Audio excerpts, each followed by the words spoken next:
Israel-Gaza conflict continues to unfold, with Hamas claiming to have handed over all accessible hostage bodies. But the situation is far from resolved, as the following developments reveal.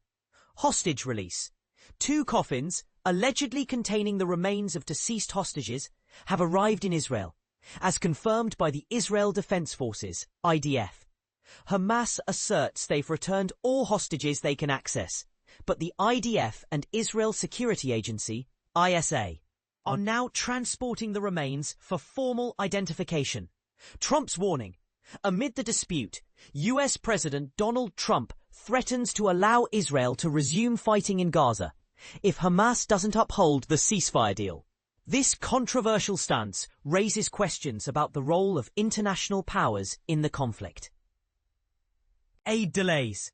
Israel has informed the UN that aid trucks entering Gaza will be reduced or delayed due to Hamas's slow release of hostage remains. Humanitarian groups advocate for the uninterrupted flow of aid, emphasizing that it shouldn't be used as leverage. Remains returned. The Palestinian Health Ministry reports that 90 Palestinian bodies previously held by Israel have been transferred to Gaza. Meanwhile, violent clashes between Hamas and rival groups in Gaza have intensified. Hamas statement. Hamas's military wing claims they've handed over all living hostages and accessible hostage bodies, requiring special equipment for the remaining bodies. This claim is disputed by Israel, who believes Hamas knows the location of more hostage remains. Ceasefire agreement. Under the ceasefire terms, Hamas was to return all living and deceased hostages within 72 hours.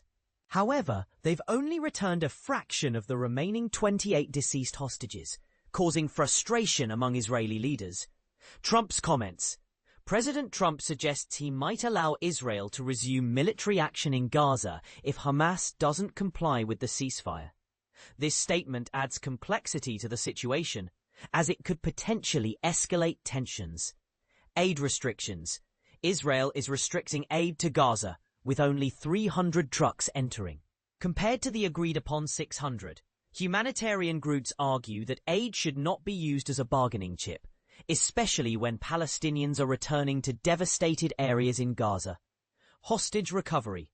Hamas's military wing, Al-Qassam Brigades, states that significant efforts and special equipment are needed to recover the remaining Israeli hostage bodies in Gaza. This claim raises questions about the feasibility of retrieving all hostage remains. Israeli hostages. 10 hostages freed by Hamas are in stable condition, according to an Israeli doctor. This news provides a glimmer of hope amidst the ongoing crisis. Trump's interview. In a CNN interview, President Trump reiterates his stance, saying Israeli forces could return to Gaza as soon as I say the word. He also mentions the importance of rescuing the living hostages. Red Cross mission. The Red Cross is en route to receive several coffins of deceased hostages in northern Gaza. The IDF urges the public to await official identification, emphasizing the need for sensitivity. Hamas obligations. The IDF reminds Hamas of its responsibility to return all deceased hostages. Only 7 of the remaining 28 have been returned, highlighting the ongoing challenges in the hostage recovery process. Mother's plea.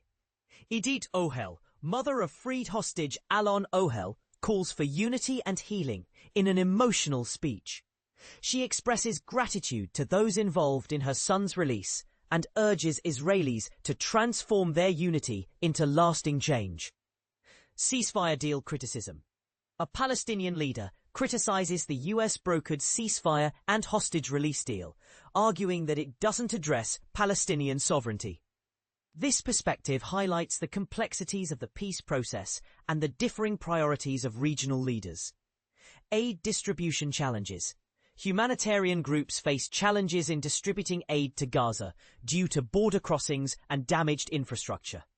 The UN's Tess Ingram emphasizes the need for open crossings to facilitate aid delivery, while aid worker Fika Sheltut warns of avoidable deaths and deprivation if aid is withheld. Violent clashes. Recent days have seen violent clashes between Hamas and rival groups in Gaza, raising concerns about the security situation post-ceasefire. This development underscores the fragility of the region and the potential for renewed conflict. Hostage remains. The International Committee of the Red Cross, ICRC, has transported the remains of 45 deceased Palestinians back to Gaza, adding to the 45 already transferred. The Palestinian Health Ministry confirms that medical teams are handling the remains according to approved protocols. Aid trucks. Despite concerns, trucks carrying aid and fuel are seen on the Egyptian side of the Rafah border, bound for Gaza. This development offers a glimmer of hope for the delivery of much-needed supplies. Funeral and mourning. Mourners gather in Ra'anana for the funeral of Guy Iluz, a hostage returned by Hamas after 2 years. A Hostages and Missing Families Forum shares his story, emphasizing the human impact of the conflict. Netanyahu's threat. Israeli Prime Minister Benjamin Netanyahu threatens to disarm Hamas if they don't comply with disarmament demands. This stance, amidst ongoing negotiations, highlights the delicate balance between peace and security. US drafted plan challenges. The US drafted plan faces challenges, including Hamas's disarmament, Israel's withdrawal from Gaza, and the operation of an international stabilization force. These sticking points reveal the complexities of achieving a sustainable peace agreement. Aid delivery concerns. Less than a third of agreed-upon aid trucks have entered Gaza, according to the World Food Programme. This delay in aid delivery is concerning, as it affects the well-being of Palestinians returning to devastated areas. Humanitarian aid restrictions. Israeli authorities have notified the UN that humanitarian aid trucks will be reduced or delayed due to the limited number of hostage remains released by Hamas.